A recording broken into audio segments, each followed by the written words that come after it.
cool mornings, the wide open range, the smell of the feed, and the smell of other things. There's just something so special about keeping and caring for cattle. It's a passion that has crossed generations, oceans, and plenty of change. From the calf and cow operations, to the feeders, to the dairies, and the haulers, choppers, and every person in between. They are the heartbeat of beef and dairy. They are the Cowboys. And this is the Heartlands.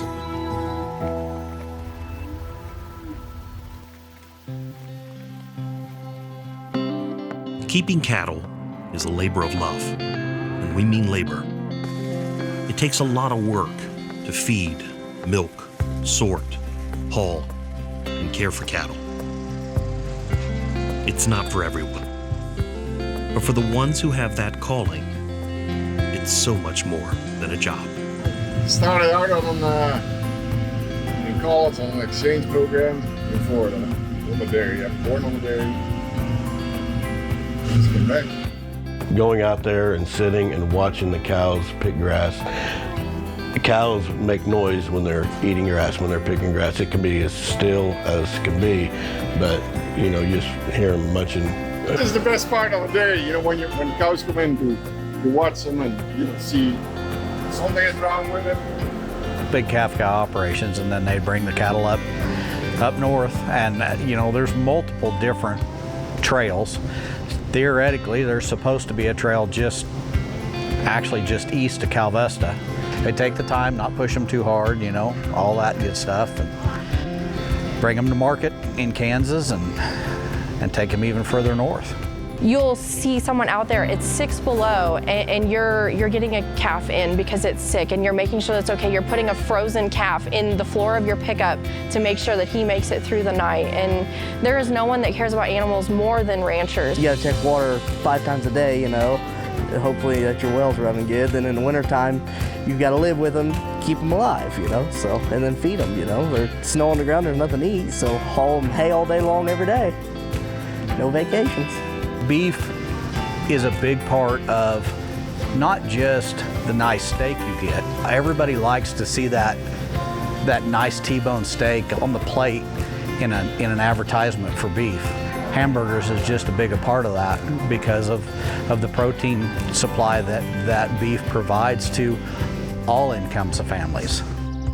There's such a horrible misconception that we're just in it for money. I don't know where that came from, and I hope that we can show them more in stuff like this, because they have the biggest hearts and they will do anything, and they will do it 24 hours a day just to make sure that you have top quality and those animals are taken care of. Many people are born into the cattle business. They learn early on how to respect and understand the animals. And for many of the cowboys and cowgirls across this land, the passion for cattle starts young. Sorting cattle as a little kid, that was pretty entertaining. You're expected to know what to do, but you just don't, I guess.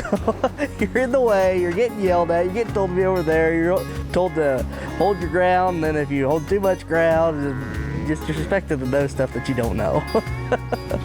Yeah, when I was really little, not much bigger than what my son is now, I would ride with my dad, and he would do over-the-road cattle hauling. Running cattle, once you're loaded, you're not going to bed till you get where you're going.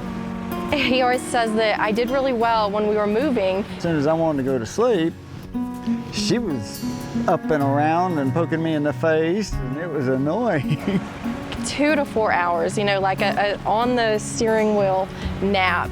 But as soon as we would stop, I would cry. So I figured out pretty quick we couldn't do that very long, and then she started kind of staying with my mother. But there was a few months, 4 or 5 months probably, that she was with me all the time. My earliest memories, like I'm in the silage truck with them, or I'm hauling cattle over the road, or I'm in the combine sleeping on the floor, or like drawing on my little book. just sitting there while we're cutting weed or picking corn or whatever he was doing at the time. I don't know how she felt about it. A lot of the time she didn't like it because she couldn't do summer practice for volleyball or anything like that. Like, no, you gotta work. You ain't gonna stay at home. Because it's still just me and her forever. I was 9 the first time I got put into a combine. That was really scary, but he knew I could do it and he wasn't wrong. I didn't believe it at the time. Always had guys tell me when your kids quit, it'll feel like somebody cut your right arm off, and that's about right because she had been everywhere and knew everything and everybody, and I could just turn her loose. He's a jack of all trades for sure. He's definitely someone to look up to. He's a really good example of you don't have to do one thing. You can do 20 different things and you can be good at all of them. I do everything I can to not make money, but I try to have fun doing it. I run combines and haul silage and haul cattle and farm. I mean, what a better way to go broke and insane?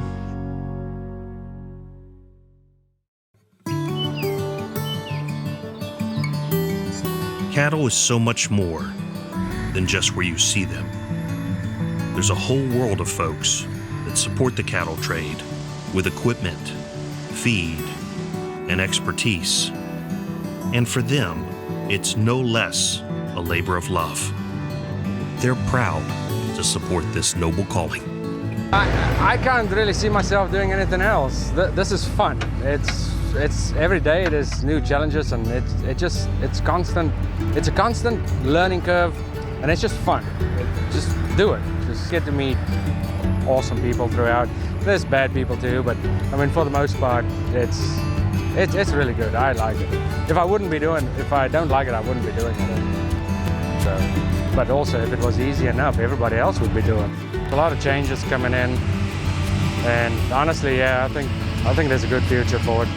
Not for the faint of heart or the faint of pocketbook or the person that is scared to have a little bit of debt, to take a risk on Mother Nature and take a risk on all of the things that can go wrong in life, and be willing to pick up tomorrow if something terrible happens and you wreck a silage cutter or a combine or a header or a truck, you know, and tomorrow the jobs I had lined up are still there.